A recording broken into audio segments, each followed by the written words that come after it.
A cold, mysterious voice rang out through the forgotten earpiece left on the bar counter. "That AI device will destroy Ethan Caldwell. Don't let him know Sophie is alive." A crisp, shattering sound pierced the luxurious air of the Seattle penthouse, where neon lights reflected off towering glass windows, as if trying to tell a horrific secret. Clara Hayes, a 24-year-old waitress, froze, her hand trembling as the red wine glass shattered on the marble floor, shards sparkling like pieces of a puzzle she never wanted to touch. Her heart pounded, not just from the icy gaze of Ethan Caldwell, the millionaire tech mogul, scanning her from across the room, but because the name, Sophie, like a ghost from the past, left her breathless. Before we continue, let us know where you're listening to this story from: Seattle, New York, or somewhere else in the world. And when it ends, don't forget to rate the story from 0 to 10. Now, let's begin. Clara felt the floor tilt beneath her. Her breath choked as the name Sophie echoed in her head, dredging up painful memories of her sister Lily, who died 5 years ago in a mysterious accident at a tech lab.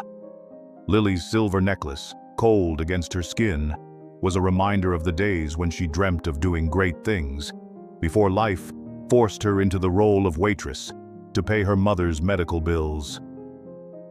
"I don't belong here," Clara whispered, hands shaking as she picked up the shards.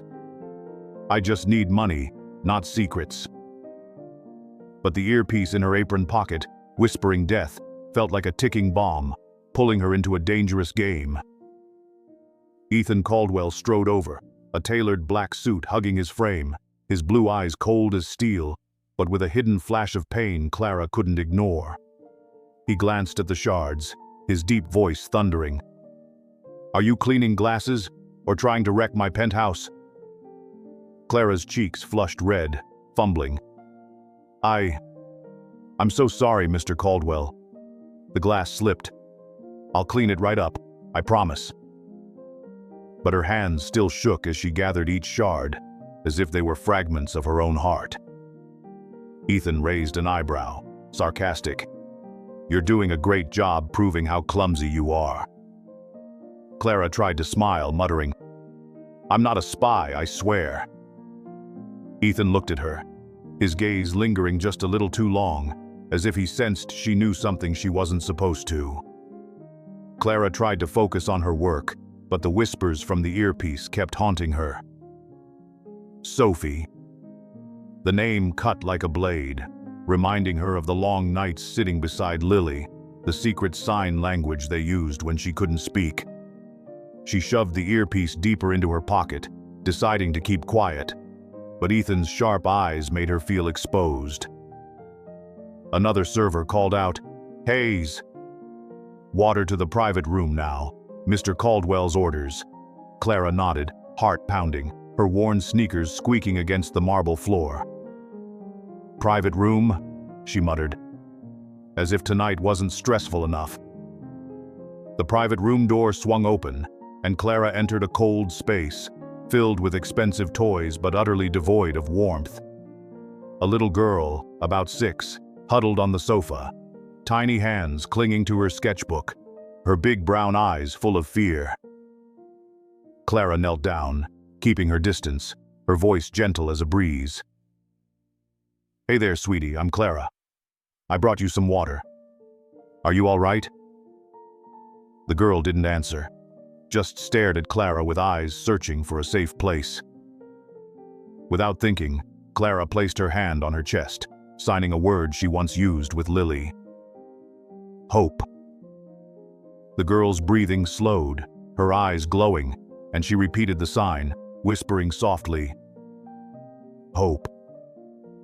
Clara smiled, her heart melting but also aching as the name Sophie echoed in her mind.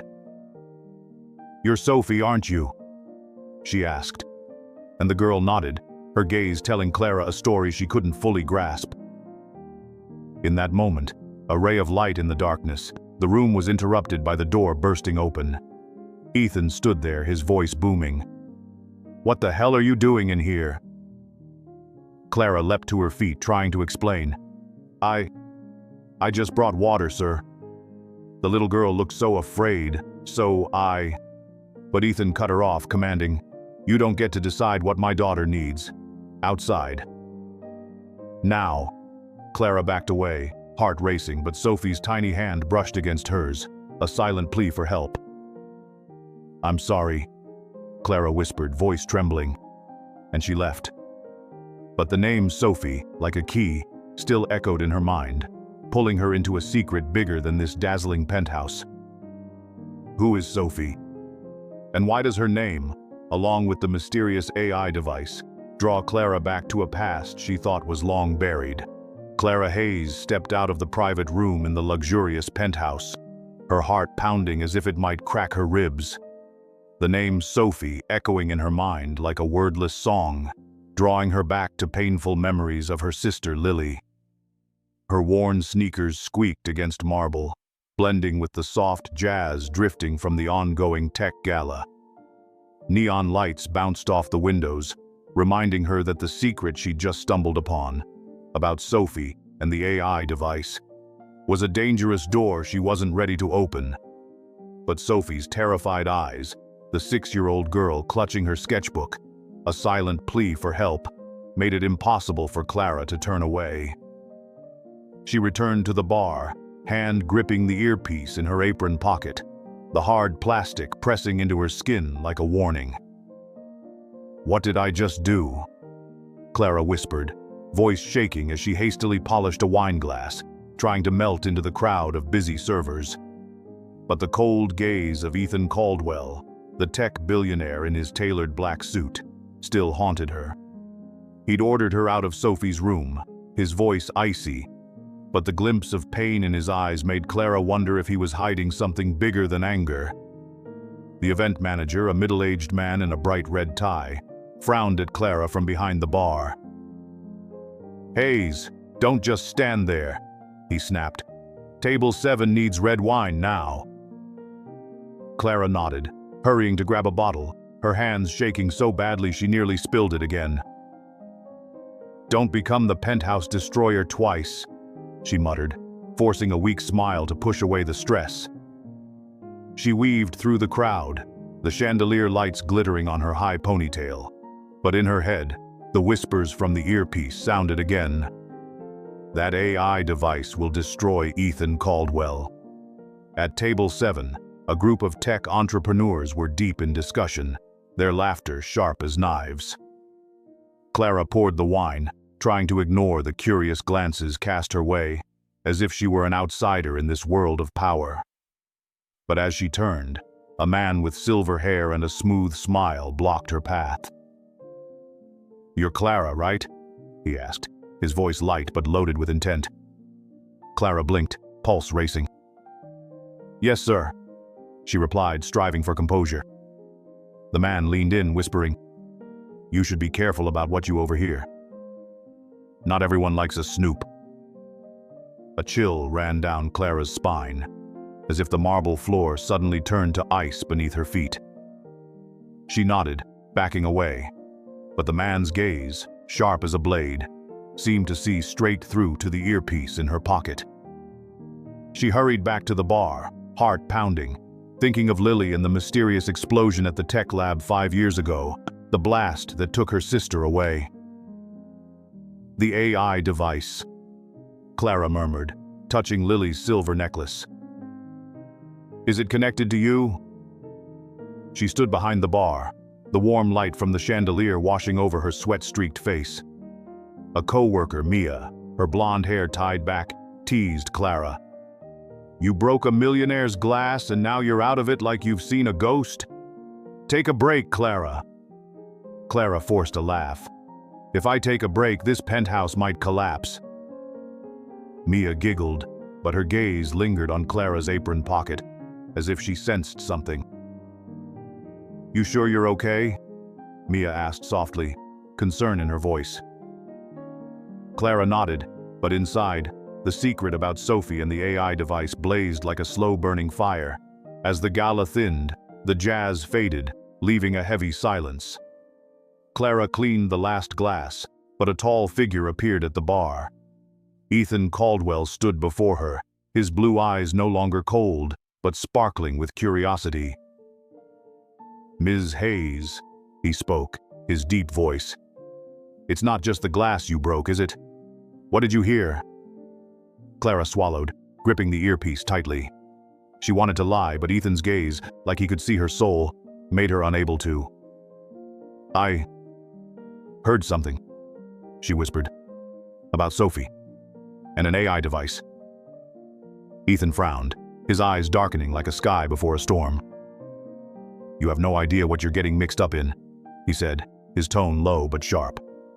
"Forget what you heard, and don't go back in that room." Clara stood frozen, breath caught, but a spark of courage flared within her. "I can't forget," she replied, her voice shaking but firm. "That little girl, Sophie, she needs someone, and I know when something's wrong." Ethan regarded her, a long silence, as if he weighed the world.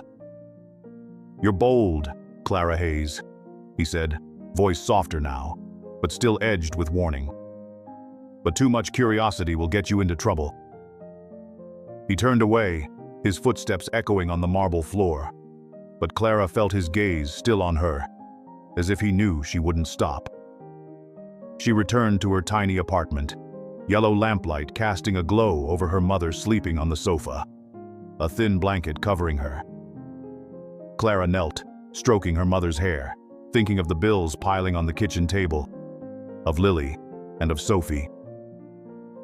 "I can't walk away, Mom," she whispered, tears glinting. "Sophie, that little girl is the key to something." She opened the earpiece, plugged it into her phone, but only static buzzed, a whisper from the past. Late at night, as Seattle drowned in rain, Clara sat by her window, neon lights flickering in the distance as if inviting the story to continue. She thought of Sophie's frightened eyes, of Ethan's stern warning, and of the silver-haired man with the dangerous smile. What was that AI device? And why was it connected to Sophie? And could she, a simple waitress, face a secret darker than she'd ever imagined? The pale yellow light from a hanging lamp in the small Seattle cafe cast its glow over a chipped wooden table, where Clara Hayes sat, spinning her sister Lily's silver necklace in her hand, the glint of metal shimmering as if trying to recount a painful story. The patter of raindrops outside the window blended with the whispers of a few patrons, but Clara's heart pounded, not from the cozy atmosphere but from the secret she had just uncovered, about Sophie and the AI device, like a cold wind sweeping through her soul. She thought of Sophie's frightened eyes, the 6-year-old girl in the chilly penthouse room, and Ethan Caldwell's icy warning, sharp as a dagger in her heart. "What am I getting myself into?" Clara whispered, fingers clutching the necklace, as if Lily were right there, reminding her to be brave. The cafe, with the faint scent of toasted bread and the crackling of a small fireplace, was the place where Clara usually found peace after chaotic shifts. But today, the name Sophie echoed in her mind like a haunting melody, pulling her back to the days with Lily, when she learned sign language to communicate with her sister. "I can't turn my back on that little girl," Clara muttered, eyes glancing out the window, where rain blurred the streetlights. She thought of her mother, of countless sleepless nights at the kitchen table, and of the silver-haired man with the dangerous smile at the gala, the puzzle pieces of a mystery she hadn't yet dared to touch. She stood up, her worn-out sneakers tapping on the wooden floor, deciding to return to the penthouse, even if only to see Sophie one more time. "If I don't do something, I'll regret it forever," she whispered, her eyes determined, as if Lily were beside her, urging her onward. But as she stepped out of the cafe, a familiar figure appeared under the hazy streetlight. Mia, her colleague from the gala, her blonde hair tied low, waiting. "Clara, where are you rushing off to?" Mia asked, her voice gentle but curious. Clara blinked, heart racing. "Just going for a walk," she replied, trying to hide her tension. Mia tilted her head, smiling. A walk in the rain. You've been acting strange since the glass broke, Clara. Clara forced a smile, feeling the weight of her apron pocket with the earpiece inside. She wanted to tell Mia everything, but the image of the silver-haired man and Ethan's warning kept her silent. Are you okay, Mia? Clara asked, changing the subject, but Mia only shrugged, saying, I'm fine, but you're not.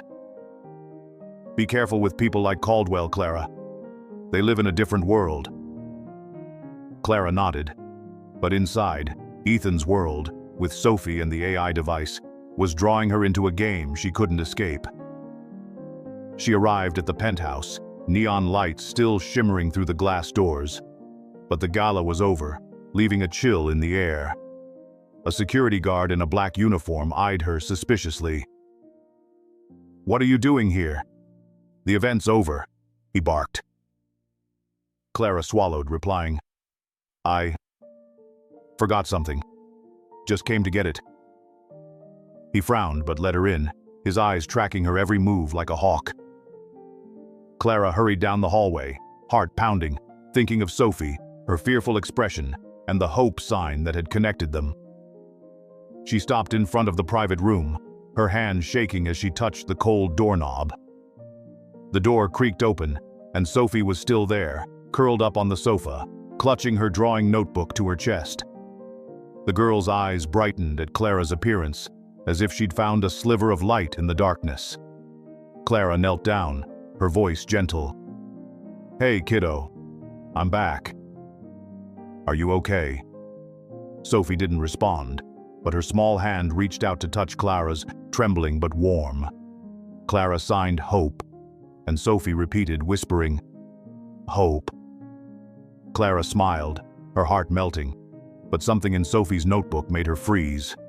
A drawing, messy but clear, depicted a man with silver hair standing beside a shining machine with the childish scrawl, Bad man. Clara felt the blood rush to her head, her breath catching in her throat. Sophie, who did you draw? She asked, her voice trembling. Sophie only looked at her, eyes full of fear, as if trying to say something but unable to. Clara stroked the girl's hair, trying to comfort her. Don't be scared, sweetheart. I'm here, but the moment was broken by the sound of footsteps behind her. Clara turned, heart racing, and saw Ethan Caldwell standing at the door, his blue eyes darkened like a sky before a storm.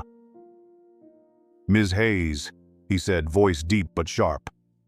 I told you not to come back here. Clara jumped to her feet, trying to explain. I just wanted to see if the girl was all right. Sophie needs someone. Mr. Caldwell Ethan stepped forward, and his eyes revealed not just anger, but a profound sorrow, as if Sophie was his entire world. You know nothing about her, he said, his voice trembling slightly.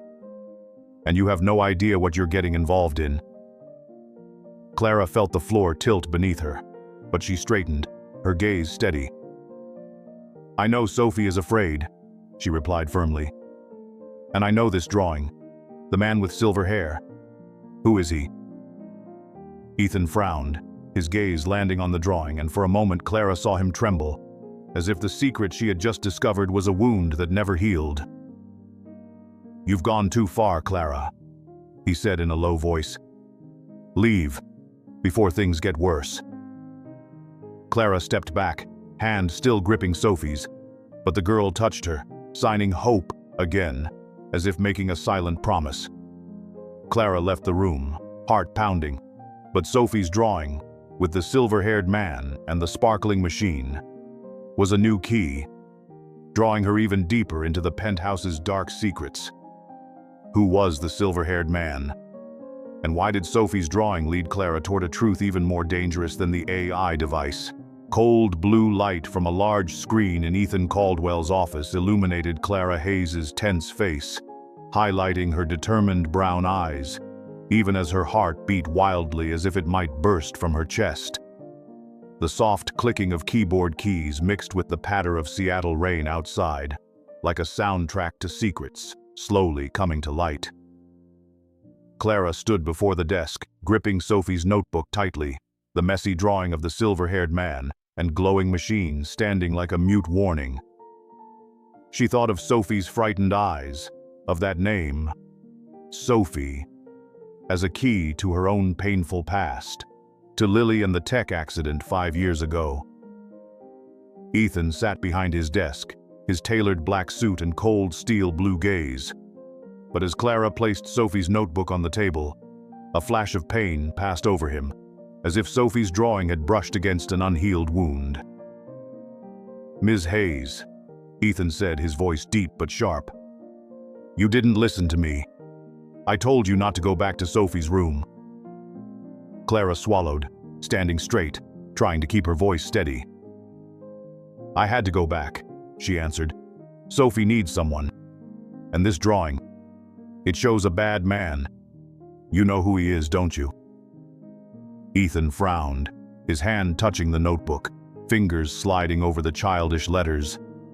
Bad man, as if it were a blade. He stood and walked to the window, Seattle's neon lights reflecting tension across his face. "You shouldn't get involved in this," he said, voice low, almost inaudible. "You have no idea what you're up against." Clara felt the ground tilt beneath her, but she stepped closer, gaze unwavering. "I know about the AI device," she said, her voice shaky but resolute. "I heard it over the earpiece. They want to destroy you, Ethan. And Sophie. What's her role?" Ethan turned, his eyes darkening like a sky before a storm. "You eavesdropped?" he asked, his voice cold but wavering, as if Clara had just touched a secret he had buried deeply. Clara shook her head, her hand reaching for Lily's silver necklace, coldness spreading across her skin. "It wasn't intentional," she said. "But I can't pretend I didn't hear it. That AI device will destroy Ethan Caldwell. Don't let him know Sophie is alive." "That's what they said. I need to know the truth." A heavy silence filled the room, only the sound of rain tapping on the window matching Clara's heartbeat. Ethan looked at her, his gaze softening at the sight of Sophie's notebook, as if the drawing had awakened part of his soul. "Sophie is my adopted daughter," he said, his voice breaking. "My wife. She died in an accident related to that AI project. I keep Sophie safe, but there are people who don't want her protected." Clara's heart tightened, as if Ethan's story had connected with her own grief over Lily. "An accident?" Clara whispered. "Like my sister, Lily. She died in a lab explosion 5 years ago." Ethan stared at her, his eyes lighting up, not just with empathy, but a dawning realization. "Lily Hayes?" he asked, his voice low. "You're Lily Hayes' sister?" Clara blinked, blood rushing to her head. "You knew my sister?" she asked, her voice trembling, as if the floor beneath her was collapsing. Ethan nodded slowly, his eyes full of pain. "I did.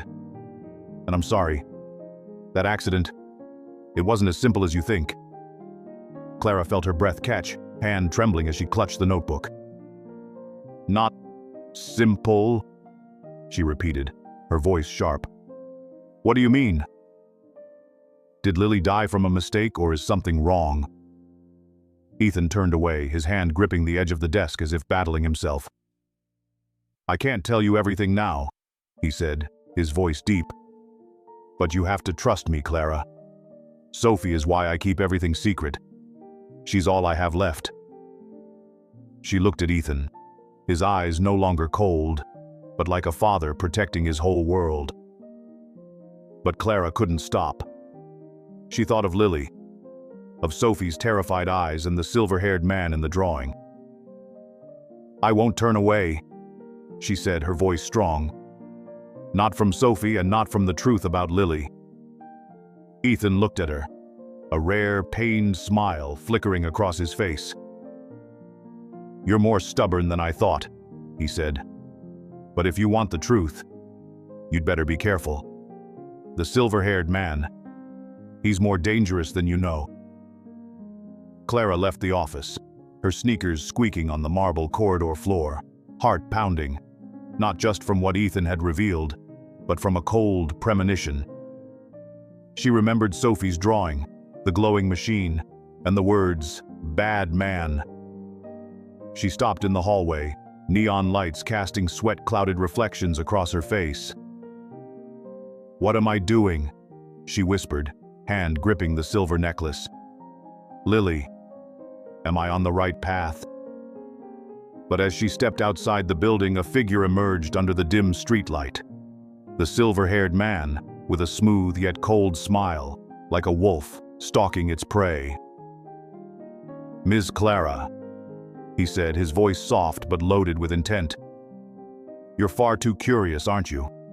Stop digging unless you want to lose more than just a sister." Clara felt her blood freeze, but she stood tall, her gaze unwavering. "I'm not afraid of you," she replied, her voice shaky but clear. "And I will find out the truth." The man smiled, a grin that made the air colder than the Seattle rain. He turned away, leaving Clara standing under the light, her heart thumping as if it could break her chest. The secrets about Sophie, the AI device, and Lily's death now swirled like an approaching storm. Who was the silver-haired man? And why did he want Clara to stop before she uncovered the wrong truth about her past? Seattle rain fell like a gray curtain, blurring the neon lights from Ethan Caldwell's penthouse, where Clara Hayes stood in the darkness of the underground garage, her heart pounding like a drum. The dripping water from the concrete ceiling mingled with the clack of her worn-out sneakers, a rhythm counting down to a horrible secret. Ever since the warning from the silver-haired man, "Don't dig deeper unless you want to lose more than a sister," Clara could not stand still. She thought of Sophie, of the fear in the little girl's eyes, of the scribbled picture with the words "bad guy," and of Lily, the sister she lost in a tech explosion 5 years ago. Clara slipped into the garage, the dim fluorescent lights stretching her shadow across the damp floor. She was here to check Ethan's black SUV, the car she saw a strange employee skulking around during the gala night. "I'm not a detective," Clara whispered, hand trembling as she gripped the freezing cold door handle. "But I have to know the truth." She opened the door, her eyes scanning the glossy black leather interior and spotting a tiny, metallic, glinting object attached under the driver's seat. A tracking device, its red light blinking like the eye of a predator. Clara felt her blood rush to her head, her breath caught. She pulled out her phone, hands shaking as she snapped a picture of the device, the flash lighting up the garage for a split second. But then, heavy footsteps echoed behind her, freezing her in place. She turned, heart pounding, to see a tall man in a black coat, his face hidden in the shadow of a baseball cap. "You shouldn't be here, girl," he said, voice gravelly. "Hand over the phone if you don't want trouble." Clara stepped back, gripping her phone tightly, eyes determined despite the tension. "I'm not afraid of you," she replied, her voice trembling but sharp. "And I won't let you hurt Sophie." The man stepped closer, the fluorescent light glinting off his cold eyes. Clara felt the garage floor tilt beneath her, but she stood tall, thinking of Sophie, of the sign of hope, and of Lily. "You're too curious, Clara Hayes," he growled, a threatening tone. "But curiosity will cost you more than you think." Clara swallowed hard, hand shaking as she kept her phone behind her back, yet her voice stayed calm. "If you want the phone, you'll have to go through me," she said, her gaze brave even though she was screaming in fear inside. Suddenly, a loud noise rang from the garage entrance, the screech of tires on concrete. Another car sped in, headlights sweeping across, startling the man. Clara seized the moment, darting behind the SUV, her heart thundering in her chest. She heard the man curse, then the sound of his footsteps running off, disappearing into the darkness. Clara gasped for breath, back pressed against the car, phone still clutched in her hand, the image of the tracker safe on her screen. "What did I just do?"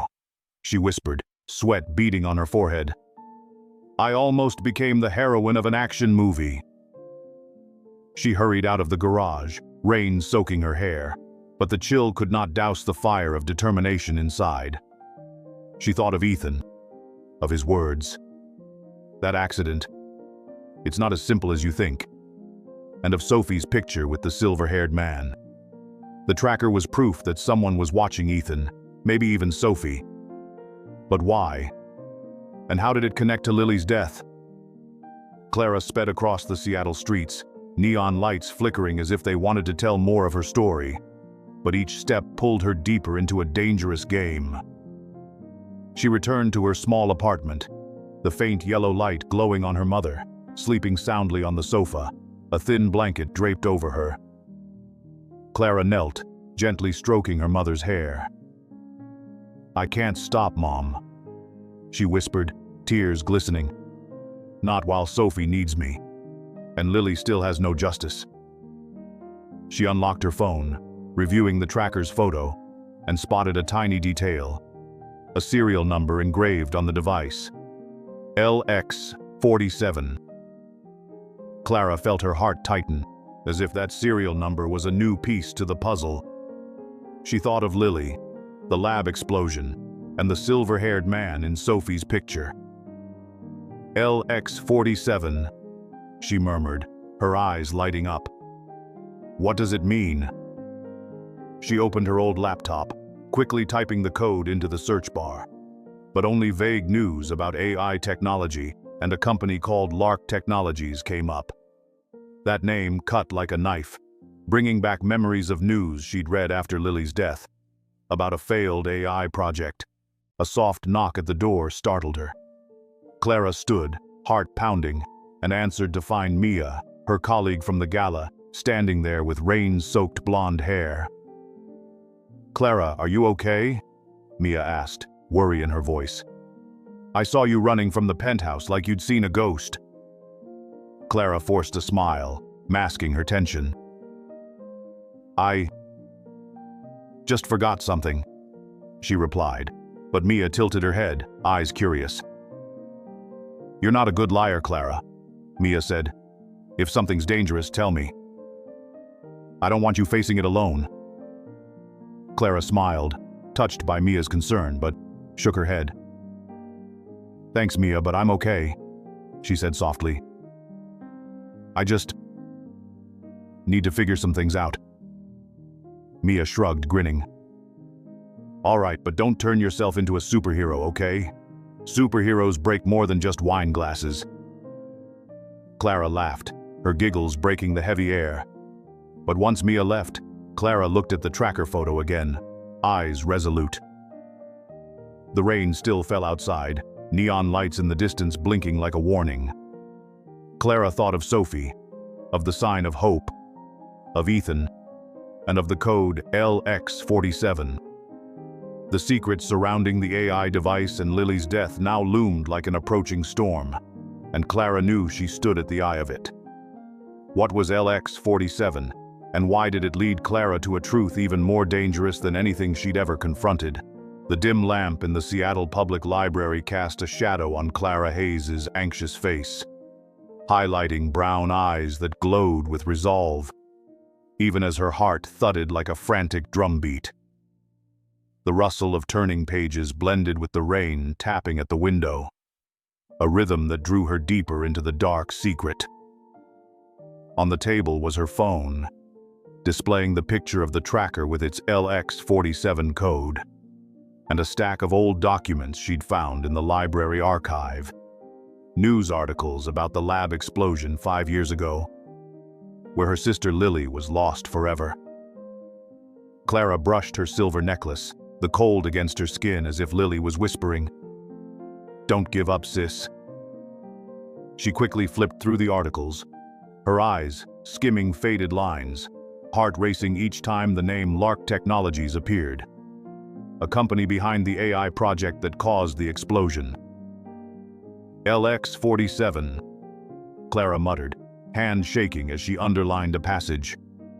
The code for an experimental AI device, stolen before the blast. Blood pounded in her head, her breath caught, the wooden floor under her feet seeming to tremble. The tracker in Ethan's car, Sophie's drawing with bad guy, and the silver-haired man's threat, each a piece of a horrifying puzzle with Clara in the middle. She opened her old laptop, typing LX-47 into the search bar, the screen's blue light glinting on her now sweat-dampened face. An old article came up, mentioning a failed AI project at Lark Technologies, featuring a name that froze her. Victor Kane, CEO, with silver hair described in a grainy photo. "It's him," Clara whispered, voice shaking. The silver-haired man in Sophie's drawing. She thought of the fear in Sophie's eyes, of the sign of hope, and of Ethan, who admitted Sophie was his adopted daughter, that his wife lost her life because of the AI project. The explosion wasn't an accident, Clara murmured, clutching her necklace. And Ethan knows that. She stuffed the documents into her bag, stood up, her sneakers thudding on the wooden library floor, fiery determination in her chest. She had to confront Ethan, to learn the truth about Sophie, Lily, and Victor Kane. As she pushed open the library door, a loud page flip made her jump, almost dropping her bag. "I must be cursed," Clara muttered, lips twisted in an awkward smile to shake the tension. She stepped outside, Seattle rain wetting her hair, but the neon lights from afar seemed to guide her back to Ethan's penthouse. At the penthouse, soft chandelier light illuminated the spacious living room, but the air hung heavy, like just before a storm. Ethan stood at the window, neon reflected on his black suit, his blue eyes somber as if hiding deep pain. Clara entered, clutching the stack of files, her heart pounding as she placed them on the table. "Mr. Caldwell," she said, voice firm yet slightly trembling. "We need to talk. About Sophie. About the AI device. And about Victor Kane." Ethan turned, his gaze sharp as a knife, but when he saw the documents and the photo of the tracker on Clara's phone, a flash of pain crossed his face. "You've dug too deep, Clara," he said in a low voice. "You don't know what you're up against." Clara stood tall, her eyes unwavering, even as the marble floor beneath her felt colder than ever. "I know enough to see the blast 5 years ago wasn't an accident," she replied, voice steely. "And I know Sophie is in danger. You have to tell me the truth, Ethan. About your wife, about Lily, and about Lark Technologies." A heavy silence fell, broken only by rain drumming against the windows like Clara's heartbeat. Ethan approached the table, hand touching the tracker photo, his fingers trembling as if it was a memory he wanted to bury. "My wife, Emma," he said, voice choking. "She was the lead engineer on the AI project at Lark Technologies. She discovered Victor Kane had stolen the LX-47 device to sell to a rival. She planned to expose him. And then the explosion happened." Clara felt her heart twist, Ethan's words connecting viscerally with her own pain over Lily. "Lily. My sister worked in that lab," Clara whispered, tears glistening. "She was just an intern. But she died because someone wanted to bury a secret. You knew, didn't you?" Ethan looked at her, his eyes losing their chill, now like a father shielding his entire world. "I didn't know Lily was there," he said, voice trembling. "But I knew Emma tried to stop Victor. After the explosion, I adopted Sophie, the daughter of another co-worker killed in the accident. I swore to protect her, whatever the cost." Clara felt the ground tilt beneath her, her breath caught. "So Victor Kane is the bad guy in Sophie's picture?" she asked, voice shaking. Ethan nodded slowly, his gaze darkening as if invoking Victor reopened an old wound. "He's still hunting for the 67 device," he said. "And he won't stop, even if it means hurting Sophie. Or you." Clara swallowed, fists tight around the files, thinking of the fear in Sophie's eyes, the sign of hope, and of Lily. She approached Ethan, her eyes resolute. "I won't let him touch Sophie," she said firmly. "And I will find the truth about Lily, no matter who I have to confront." Ethan looked at her, a rare, pained smile breaking through. "You're more stubborn than Emma," he said. "But you'll need allies, Clara. Victor doesn't work alone." Clara nodded, heart pounding, but a spark of hope gleamed inside her. "I have you, don't I?" she asked, voice soft but sharp. Ethan looked at her, eyes lighting up as if she had touched a lost piece of himself. "Yes," he replied. "You have me." She left the penthouse, rain soaking her hair, but the fire of resolve within her didn't fade. She thought of Sophie, of the bad guy painting, of the LX-47 code, and of Victor Kane. The rain tapped on the pavement like a warning, but Clara pressed on, sneakers echoing, neon lights flickering as if leading her deeper into the storm. What is Victor Kane hunting? And why does the truth about Lily and Sophie lead Clara to an enemy more dangerous than anything she ever imagined?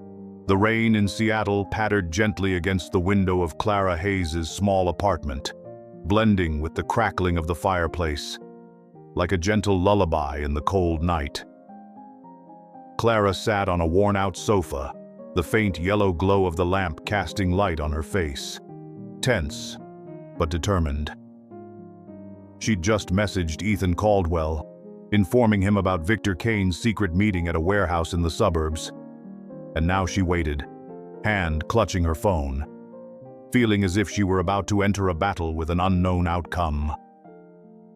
She thought of her mother, of the arduous days keeping the family together, and one haunting question: did she have enough courage to face danger, or would she let fear overwhelm her heart? Clara stood up, her worn sneakers clacking on the wooden floor as she stepped over to the kitchen table, where her old laptop glowed with a new email from Mia, her colleague at the gala. "Clara, I found an old report," Mia wrote. "Victor Kane used to be the AI project director at Caldwell Dynamics, fired on suspicion of selling company data. He's coming back, and the warehouse is where he'll meet a rival. Be careful." Clara felt her heart race, as if the floor beneath her feet was trembling. "A traitor," Clara whispered, eyes scanning the screen. "And now he wants revenge." She opened the attachment, the bluish glow of the laptop lighting her now beaded, sweat-dotted face. The report revealed Victor had tried to sell AI data to a competitor, and now was planning to restart a secret project at the warehouse. Clara considered sneaking in, but a wave of fear flooded her. Fear of failure. Fear of her mother worrying. Fear she would not be strong enough. She returned to the sofa, twisting her silver necklace, the cold metal crawling across her skin as a reminder of her responsibilities. "I'm just a waitress," Clara murmured. "What can I actually do?" But a gentle voice interrupted her thoughts. "Clara, can't sleep?" Her mother, Grace, asked, standing in the kitchen doorway, her gaze warm as firelight heating the room. Clara walked over, kneeling beside her mother, holding her hand, feeling her delicate skin overflowing with love. "I'm scared, Mom," Clara whispered, tears shimmering in her eyes. "I'm afraid if I keep going, I'll let you down." Grace smiled, stroking Clara's hair, her voice a soothing lullaby. "You've never let me down," she said. "You're always stronger than you think. Remember those nights you worked all night to pay for my medicine? You are my light, Clara, and you'll find your way."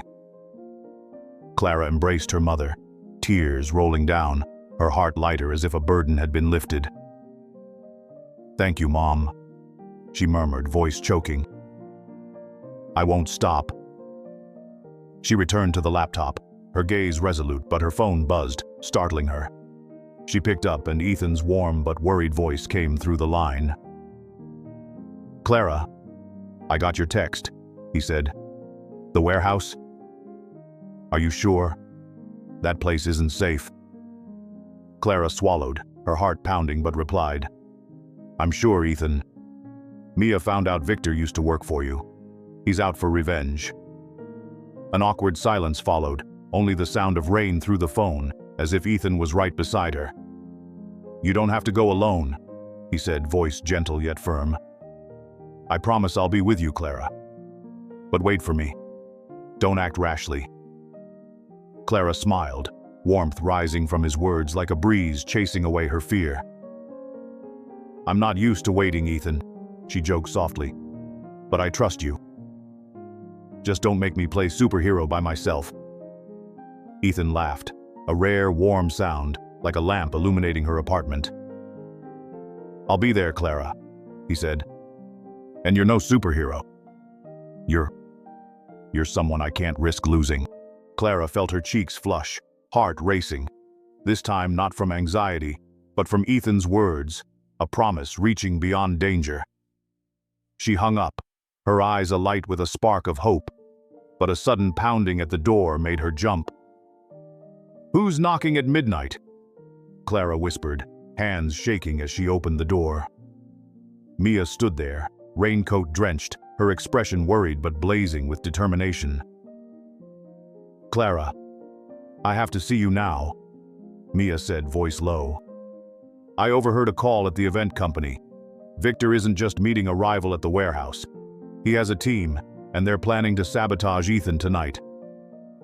Clara felt the floor tilt, her breath catching.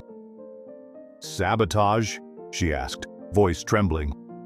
"What are they planning?" Mia shrugged, forcing a smile.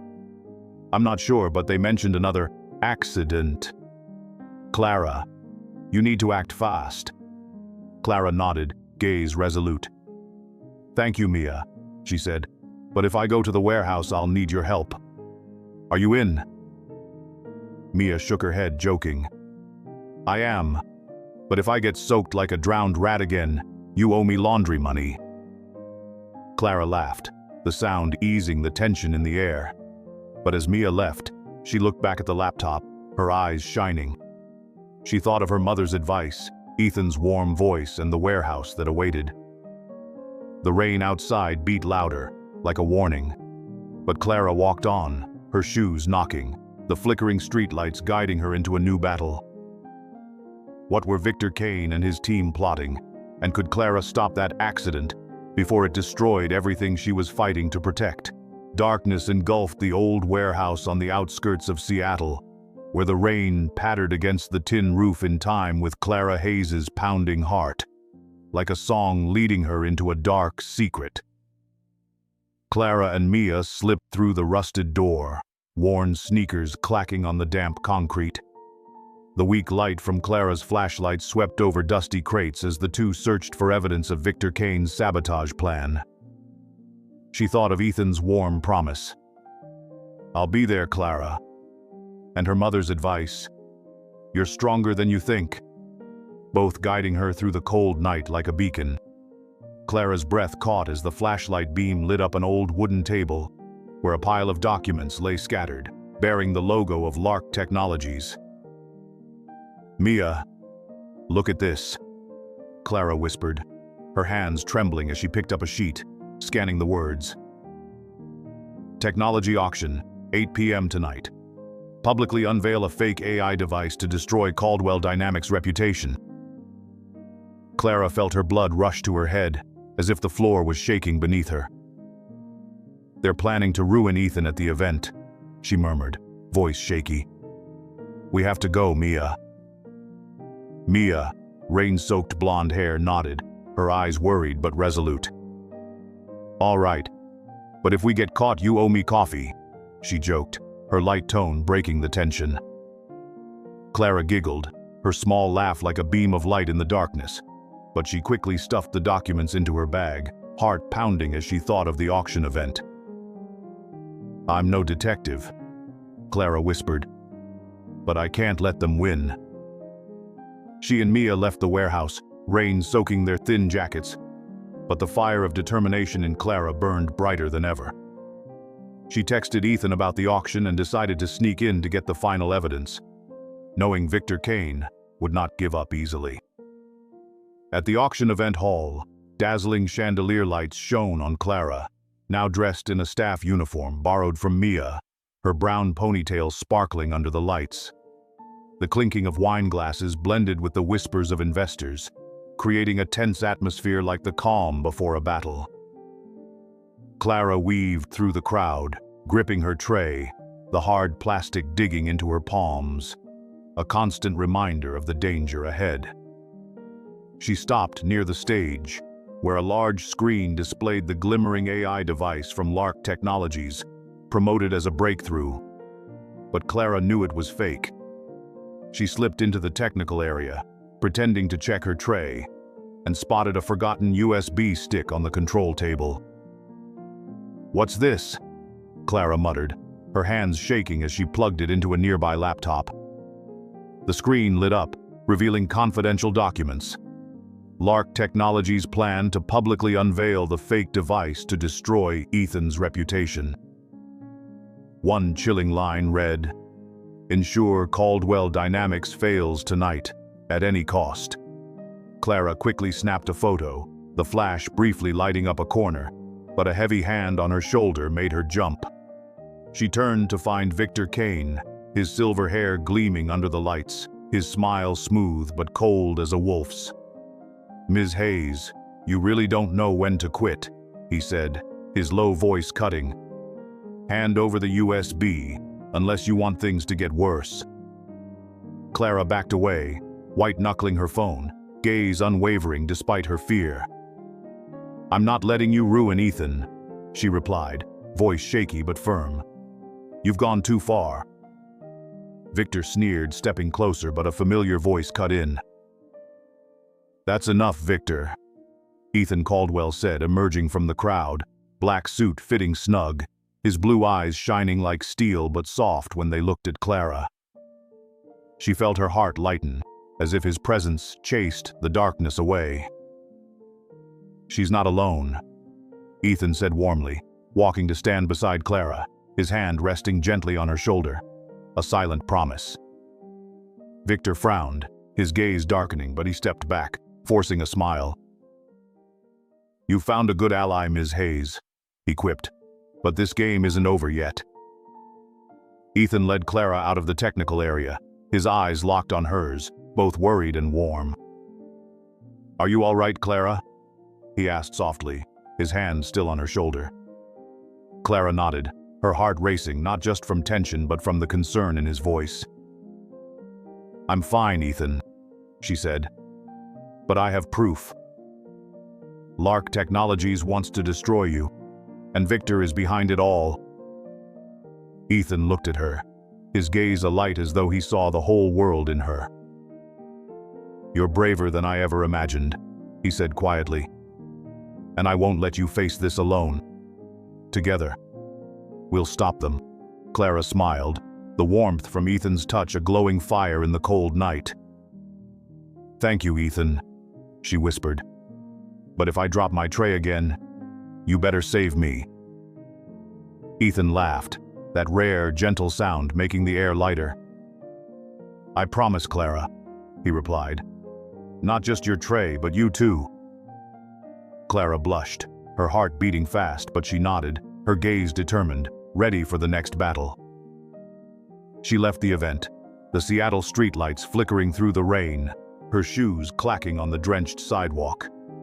She clutched her phone, armed with evidence of Lark Technologies' plot, still feeling the warmth of Ethan's promise. But the echoing footsteps of Victor Kane, like pounding drums, still haunted her mind. What were Victor and Lark Technologies scheming? And could Clara convince Ethan to act before their plan destroyed everything she was fighting to protect? The dazzling stage lights of the technology auction event in Seattle shone on Clara Hayes, highlighting her high-tide brown hair and bright brown eyes, ablaze with determination, a flame burning amidst the storm.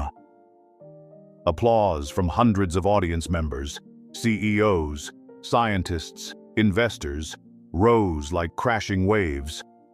But Clara's heart pounded, not because of the crowd, but because of the USB in her hand, containing evidence of Lark Technologies' plot to ruin Ethan Caldwell's reputation. Clara, dressed in her event staff uniform, stood at the microphone, the chandelier's shimmering light reflecting off the serving tray she'd left behind. A reminder of her journey from waitress to the person about to reveal a horrifying secret. She thought of Ethan, his warm promise. Together we'll stop them. And of her mother Grace, a guiding wind who had led her through the darkness. Clara took a deep breath, her hands trembling slightly as she switched on the large screen behind her. Blue light washing over the auditorium, displaying secret documents from the USB. "Ladies and gentlemen," she began, her voice shaky but quickly growing steady. "The AI device that Lark Technologies just introduced is a fake. They want to destroy Caldwell Dynamics' reputation, and I have proof." Whispers surged like breaking waves, the hall falling still, broken only by the soft buzz of the projector. Clara pointed at the screen, her voice sharp as a blade. "This document shows that Lark Technologies plan to publicly release a fake device to ruin Ethan Caldwell, and the one behind it is Victor Kane, an old traitor." The room erupted with a thunder of murmurs. Victor Kane, standing in the stage wings, paled, his silver hair glinting under the lights, his gaze sharp as a knife. "Ms. Hayes," he said, stepping onto the stage, his voice sweet yet venomous. "You dare slander me before the entire tech industry? A mere waitress, not even qualified?" Clara felt the blood rush to her face, but she stood tall, her gaze unwavering. "I don't need qualifications to tell the truth," she answered, her voice carrying throughout the auditorium. "And the truth is, you sold Caldwell Dynamics data, and now you want to destroy everything." Scattered applause rang out, but the air remained tense, like a taut string about to snap. Victor let out a cold laugh, his eyes darkening, but before he could retort, the sound of tiny footsteps echoed from the wings. Clara turned, heart racing, and saw Sophie, a 6-year-old girl with big brown eyes, running onto the stage, her small hands clutching a drawing book. "Clara!" Sophie called out, her young voice clear and bright, dashing into Clara's arms. The auditorium fell silent, the moment absorbing everyone's attention. Clara knelt, hugging Sophie, tears sparkling in her eyes, the warmth of the child dispelling all fear. "Sophie, what are you doing here?" Clara whispered, voice choked, running her hand through the little girl's hair. Sophie looked at her, eyes shining, and whispered, "I wanted to help you. That bad man scared Dad." Clara felt the floor sway beneath her, but she held Sophie tighter, her eyes drifting across the hall, where Ethan Caldwell stood in the front row, his blue eyes glowing not just with worry, but as a silent promise. He stepped onto the stage, his tailored black suit fitting perfectly, his deep voice echoing through the hall. "Ms. Hayes is right," Ethan said, locking eyes with Victor. "Lark Technologies tried to take me down, and Victor Kane is behind all of it. But I won't let them touch my family." The audience gasped, whispers bursting into a hum of excitement. Ethan turned to Clara, his eyes softening, as if he wanted to embrace her whole world. "Clara, you didn't just save my company," he said, his voice low but warm. "You saved Sophie. And you saved me." Clara blushed, her heart racing not just from the tension but from the sincerity in his voice. "I just did what was right, Ethan," she whispered. "And Sophie. She's the reason I didn't give up." Sophie squeezed Clara's hand, her eyes sparkling as if to say she wouldn't give up either. Victor frowned, his gaze shifting between Ethan and Clara, as if he wanted to swallow them whole. "You think you've won?" he said, his voice low but sharp. You have no idea what kind of hornet's nest you've just stirred up, Ms. Hayes. But before he could say more, security appeared, escorting Victor off the stage as applause thundered through the audience. Clara stood still, her breath catching, but Sophie held her hand tightly, and Ethan's gaze, like a flame, kept her grounded. After the event, Clara and Ethan stood in the hallway, outside the auditorium, the soft chandelier light casting a gentle glow on them, like a peaceful painting after a storm. Sophie stood beside them, clutching her drawing book, her eyes shining with pride as she looked at Clara. "You did it, Clara," Sophie cheered, her young voice ringing. "You beat the bad man." Clara laughed, kneeling down to hug the girl, her laughter easing the tense atmosphere. "Thank you, sweetheart," she said. "But I couldn't have done it without you and your dad." Ethan looked at Clara, his eyes shining with not just gratitude, but something deeper. "Clara," he said, his voice deep as he gently touched her hand. "You're not just an ally. You're someone I need. Sophie needs you, and I want you to stay, not just tonight."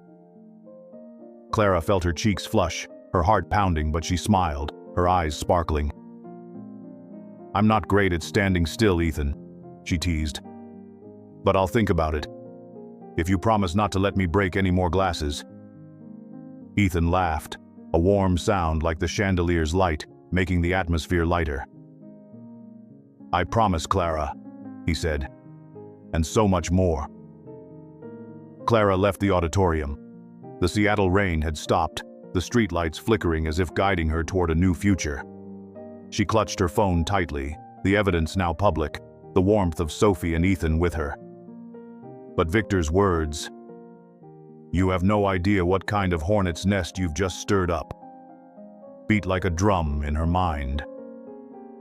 Victor Kane had been stopped, but was Lark Technologies' plot really over? Or had Clara just uncovered a secret more dangerous than anything she had ever faced?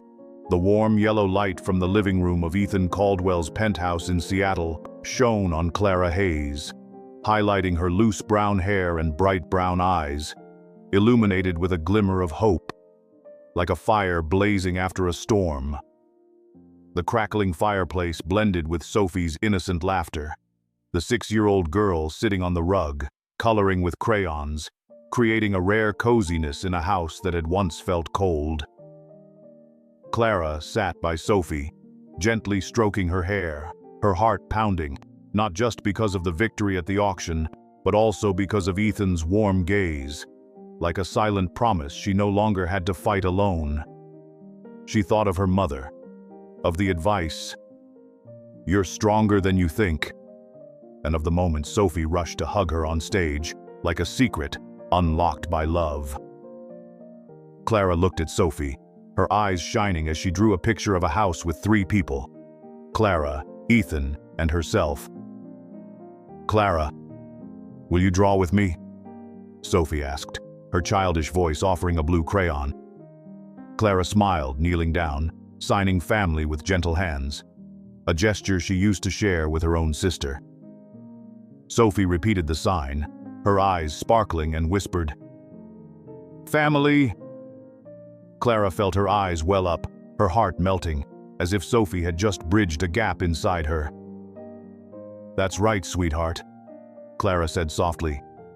"We're a family."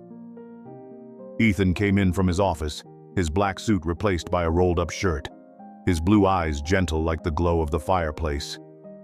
He paused, watching Clara and Sophie signing, a rare smile softening his once cold features. "You've taught Sophie to sign so quickly," he said, his deep voice warm, sitting next to them on the rug. Clara blushed, her heart racing not just from Ethan's closeness, but from the sincerity in his eyes. "She learns fast," Clara replied softly. "But she does family even better than I do." Sophie giggled, pushing the crayon into Ethan's hand. "Dad, you sign it," she exclaimed, eyes bright. Ethan awkwardly signed family, his fingers fumbling, making Sophie burst out laughing. "Dad, you're no good," she said, correcting his hands, her eyes twinkling like stars. Clara laughed out loud, her laughter lightening the mood. But when she looked at Ethan, his gaze locked with hers, as if he wanted to say something deeper. "Clara," he said, his voice low, hand gently brushing hers, warmth flowing into her skin like a promise. "I've been investigating Victor Kane. He wasn't acting alone. There's a network inside Lark Technologies, and I've caught the leader, their COO, James Larson." Clara's heart clenched, as if the penthouse floor beneath her was trembling. "James Larson?" she asked with a shaky voice. "They were behind it all?"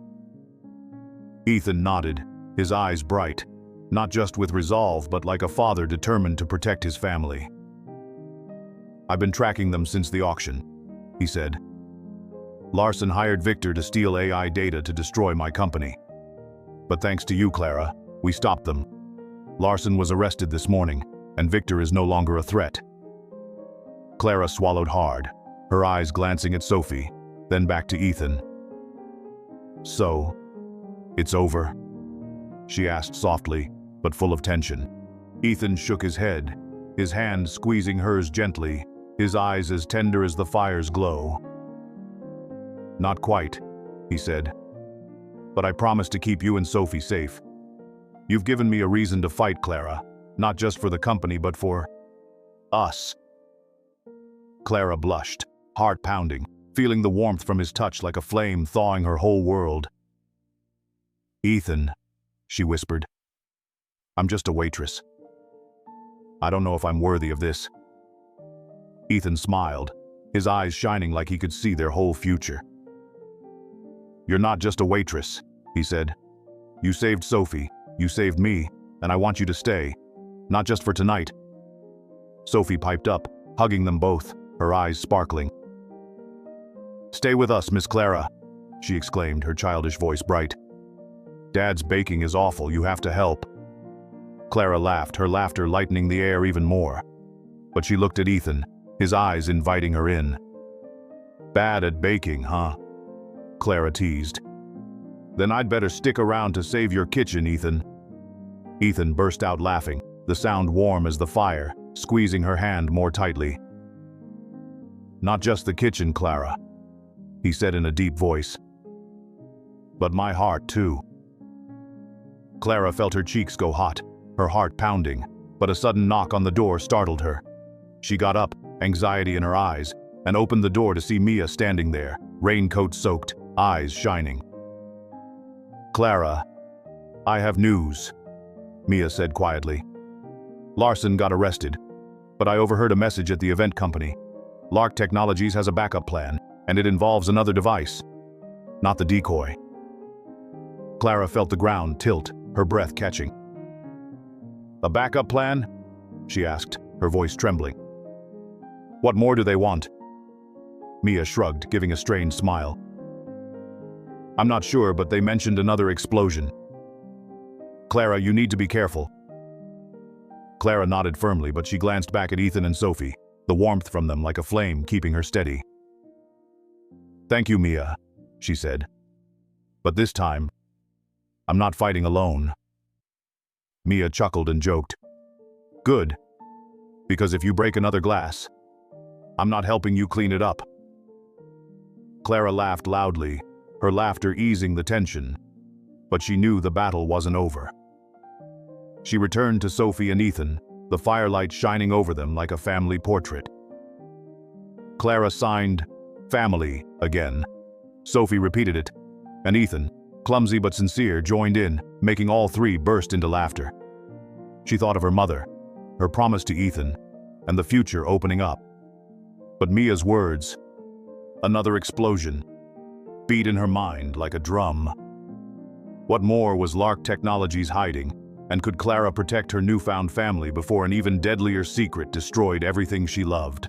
The morning sunlight filtered through lush green trees in Seattle's park, shining on Clara Hayes, highlighting her loose brown hair and her bright brown eyes that sparkled like spring light. The innocent laughter of 6-year-old Sophie rang out like wind chimes, melding with the sound of dry leaves rustling underfoot as she ran across the lawn, chasing a red ball. Clara sat on a picnic blanket, holding a paper cup of coffee in her hand, her heart beating gently, no longer tense as in the days she faced the secret of Lark Technologies, but warmed by peaceful moments with Sophie and Ethan Caldwell. She thought of the victory at the auction event, of Ethan's sweet promise. Not just the kitchen, but also my heart, and of her mother, Grace, like a flame leading her here. Ethan sat next to Clara, sleeves rolled up instead of his usual black suit, his blue eyes as gentle as the sky after rain. He watched Sophie play, a rare smile softening the once cold lines of his face. "You did it, Clara," he said, his voice warm and deep, his hand lightly touching hers, heat passing through her skin like a promise. "You stopped Victor Kane, and James Larson too. You saved my company, and more importantly, you saved Sophie." Clara blushed, heart racing, not only because of Ethan's closeness, but by the sincerity in his gaze. "I just did the right thing, Ethan," she whispered. "But I couldn't have done it without you and Sophie." Sophie ran up with her curly hair flying, her eyes shining. "Clara, catch the ball with me." The little girl cheered, passing the ball into Clara's hands. Clara laughed out loud, stood up, signed family with Sophie, and the girl repeated it, her eyes twinkling like stars. "Family!" Sophie shouted, her little voice echoing throughout the park. Ethan joined in, his sign language clumsy but heartfelt, making Sophie giggle. "Dad, you're so bad at this," she teased, then pulled both Clara and Ethan by the hand, as if wishing to keep them forever by her side. Clara felt tears shimmering, her heart melting, as if this moment was everything she had ever dreamed of. But the peace was interrupted when Clara's phone vibrated, a message from Mia, her co-worker from the gala, startling her. "Clara, I found the last document," Mia wrote. "Lark Technologies' backup plan is another AI device, stored in the Caldwell Dynamics warehouse. They plan to activate it to disrupt the market. I've sent the location to Ethan." Clara's heart pounded, but she looked at Ethan, who met her gaze. His eyes bright, not with worry, but with a kind of resolve. "News?" he asked, his deep voice steady, still holding her hand. Clara nodded, her eyes determined. "Mia discovered Lark Technologies' backup plan," she said. "They have another AI device stored in your warehouse. We have to stop it." Ethan frowned, but there was no hesitation in his eyes. "I suspected they hadn't given up," he said, his voice low. "But this time I was prepared.